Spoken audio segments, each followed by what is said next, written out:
নমস্কার বন্ধুরা, বন্দনা রান্নাঘরে আপনাদেরকে স্বাগত জানাই।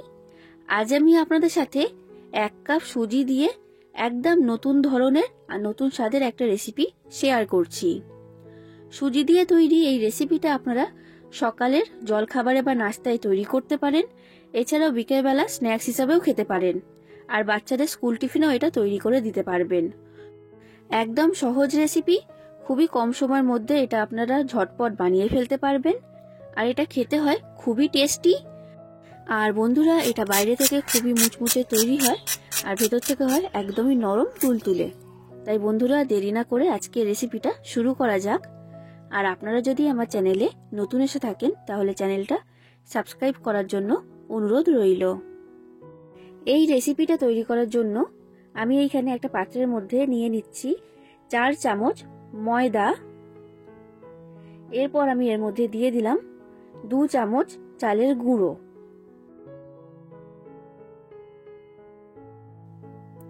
এরপর দিয়ে দিচ্ছি অল্প পরিমাণে লবণ। এবার জল দিয়ে এখানে আমি একটা পাতলা ব্যাটার তৈরি করে নেব। আর বন্ধুরা, ব্যাটারটা তৈরি করার সময় একটা জিনিস খেয়াল রাখবেন, এর মধ্যে যেন কোনো ডেলা অংশ না থাকে। খুব ভালো করে এটাকে মিশিয়ে নেবেন। তো দেখুন বন্ধুরা, এই ব্যাটারটা আমার তৈরি করা হয়ে গেছে। খুব বেশি পাতলা করে আমি কিন্তু তৈরি করিনি, একটু ঘন করেই আমি তৈরি করেছি। দেখে বুঝতে পারছেন, খুব বেশি পাতলা করলে কিন্তু হবে না। এই ব্যাটারটা এখন আমার তৈরি, এটাকে আমি ঢাকা দিয়ে সরিয়ে রেখে দিলাম। এরপর আমি এখানে একটা বড় পাত্র নিয়েছি, এর মধ্যে আমি নিয়ে নিচ্ছি 1 বাটি সুজি। সুজিটার ওজনের মাপ হচ্ছে 200 গ্রাম। এবার এই সুজির মধ্যে আমি দিয়ে দিচ্ছি টক দই। যে বাটির মাপ করে আমি 1 বাটি সুজি নিয়েছি, সেই বাটির মাপ করে আমি এখানে দিয়ে দিলাম 1 বাটি টক দই। এবার এই টক দই আর সুজিটাকে খুব ভালো করে মিশিয়ে নিতে হবে। বন্ধুরা, এখানে কিন্তু জল ব্যবহার করবেন না, টক দই দিয়েই সুজিটাকে ভালো করে মিশিয়ে নিতে হবে। তো দেখুন বন্ধুরা, সুজি আর টক দইটাকে খুব ভালো করে মিশিয়ে নিয়েছি আর এইরকম একটা মিশ্রণ তৈরি হয়েছে। দেখে বুঝতে পারছেন এইরকম একটা ঘন করে মিশ্রণ তৈরি হয়েছে। এবার এই সুজি আর টক দইয়ের যে মিশ্রণটা আমি তৈরি করেছি, এটাকে আমি ঢাকা দিয়ে এখন সরিয়ে রেখে দিচ্ছি 15 মিনিটের জন্য। এরপর দেখুন বন্ধুরা, গ্যাসের মধ্যে একটা ফ্রাই প্যান গরম হতে বসিয়ে দিয়েছিলাম। এবার ফ্রাই প্যানের মধ্যে আমি দিয়ে দিলাম বড় চামচের 1 চামচ সাদা তেল। তেলটা এখানে খুব বেশি দেওয়ার প্রয়োজন নেই। এবার তেলের মধ্যে দিয়ে দিচ্ছি ছোট চামচের 1/2 চামচ সর্ষে। কয়েক সেকেন্ড সর্ষেটাকে আমি নাড়াচাড়া করে নিলাম। এবার আমি এর মধ্যে দিয়ে দিচ্ছি কারি পাতা। কারি পাতাটাকে দিয়েও কয়েক সেকেন্ড আমি নাড়াচাড়া করে ভেজে নিচ্ছি। কারি পাতা দিলে এই রেসিপিটা খেতে খুবই ভালো লাগে। তবে বন্ধুরা, আপনাদের কাছে যদি কারি পাতা না থাকে তাহলে কারি পাতা ছাড়াই এই রেসিপিটা আপনারা তৈরি করে নিতে পারবেন। এবার আমি এর মধ্যে দিয়ে দিলাম 3টে কাঁচা লঙ্কা কুচি। এরপর দিয়ে দিচ্ছি গ্রেট করে রাখা গাজর। আমি এখানে একটা ছোট সাইজের গাজর ব্যবহার করেছি। আর এরপর দিয়ে দিলাম ক্যাপসিকাম কুচি। একটা ছোট সাইজের ক্যাপসিকাম আমি এখানে দিয়েছি।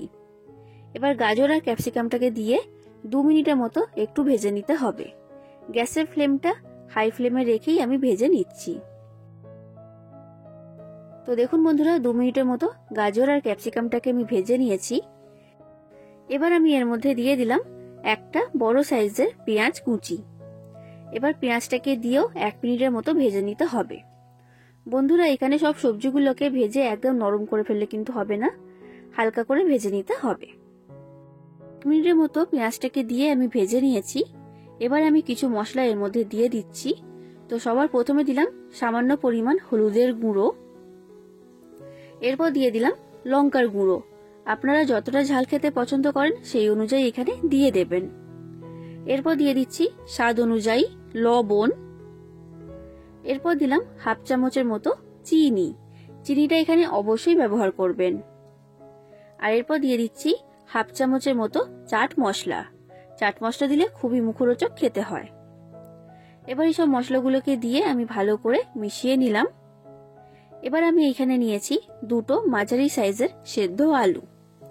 এবার এই আলু সেদ্ধগুলোকে একটা গ্রেটারের সাহায্যে গ্রেট করে আমি এর মধ্যে দিয়ে দিচ্ছি। তো দেখুন বন্ধুরা, 2টো আলুকেই গ্রেট করে আমি এর মধ্যে দিয়ে দিয়েছি। এবার এই আলু সেদ্ধটাকে আমি খুব ভালো করে এই সব কিছুর সাথে কষিয়ে নেব। আর গ্যাসের ফ্লেমটা মিডিয়াম থেকে হাই ফ্লেমে রেখে কষিয়ে নিতে হবে। দেখুন বন্ধুরা, 2 থেকে 3 মিনিটের মতো আমি খুব ভালো করে এটাকে কষিয়ে নিয়েছি। এখন এটা আমার তৈরি। এবার একটা পাত্রের মধ্যে তুলে রেখে দেব ঠান্ডা হবার জন্য। এরপর দেখুন বন্ধুরা, 15 মিনিট হয়ে গেছে। আমি সুজি আর টক দইয়ের যে মিশ্রণটা তৈরি করে রেখে দিয়েছিলাম সেটা এখন আমি নিয়ে নিয়েছি। এটা এখন আগের তুলনায় অনেকটাই ঘন হয়ে গেছে, দেখে নিশ্চয়ই বুঝতে পারছেন। এবার আমি এর মধ্যে দিয়ে দিচ্ছি তৈরি করে রাখা আলু আর সবজির মিশ্রণ। আর এটা সম্পূর্ণ ঠান্ডা হয়ে যাওয়ার পরে কিন্তু এখানে দিতে হবে। এবার এই আলু আর সবজির যে মিশ্রণটা রয়েছে এটাকে আমি সুজি আর এই টক দইয়ের মিশ্রণের সাথে খুব ভালো করে মেখে নেব। দেখুন বন্ধুরা, সবকিছুকে আমি একসাথে খুব ভালো করে মেখে নিয়েছি আর এইরকম একটা মিশ্রণ তৈরি হয়েছে। আর এই সময় আপনারা অবশ্যই এটাকে চেখে দেখে নেবেন যে এর মধ্যে লবণের পরিমাণটা ঠিক রয়েছে কিনা। তো দেখুন, এটা আমার মাখা হয়ে গেছে আর এইরকম একটা মিশ্রণ তৈরি হয়েছে। আমি হাতটা পরিষ্কার করে নিই, তারপর আমি আপনাদেরকে দেখাচ্ছি। দেখুন বন্ধুরা, আমি হাতটাকে খুব ভালো করে পরিষ্কার করে ধুয়ে নিয়েছি। এবার হাতের মধ্যে আমি লাগিয়ে নিচ্ছি তেল। তেলটা এখানে অবশ্যই লাগিয়ে নেবেন, না হলে এই যে সুজির মিশ্রণটা আমি তৈরি করেছি এটা হাতের মধ্যে আটকিয়ে যাবে। এবার কিছুটা মিশ্রণ এর মধ্যে থেকে হাতের মধ্যে নিয়ে নিলাম। এবার এটাকে আমি এই রকম গোল টিক্কির আকারে তৈরি করে নিচ্ছি। খুব বেশি বড় সাইজের আমি তৈরি করিনি, মাঝারি সাইজের করে আর একটু মোটা করে এগুলোকে আমি তৈরি করে নিচ্ছি। তো এটা আমার তৈরি করা হয়ে গেছে। ঠিক একই রকম ভাবে আমি আপনাদেরকে আরো একটা তৈরি করে দেখাচ্ছি। বন্ধুরা, রেসিপিটা আপনারা বাড়িতে অবশ্যই ট্রাই করবেন, না বানিয়ে খেলে আপনারা বুঝতেই পারবেন না এটা কতটা টেস্টি তৈরি হয়। আর এটা কিন্তু একদম নতুন রেসিপি, তাই রেসিপিটা অবশ্যই ট্রাই করবেন, এই রিকোয়েস্ট রইল। তো দেখুন বন্ধুরা, ঠিক একই রকম ভাবে আমি সবগুলোকে তৈরি করে নিয়েছি। এখন এটাকে আমি সরিয়ে রেখে দিলাম।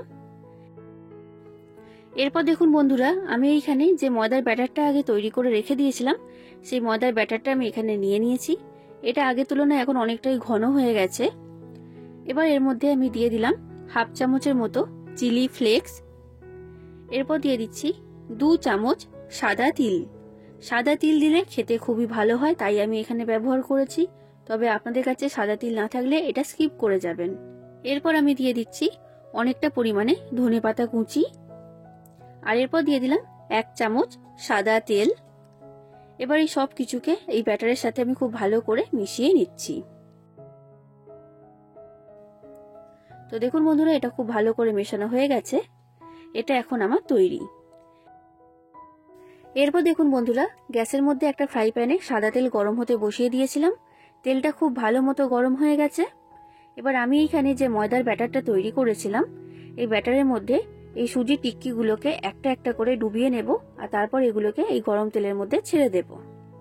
খুব ভালো করে এই টিক্কিগুলোর গায়ে ব্যাটারটা লাগিয়ে নেবেন যেন কোনো দিকে ফাঁকা না থাকে।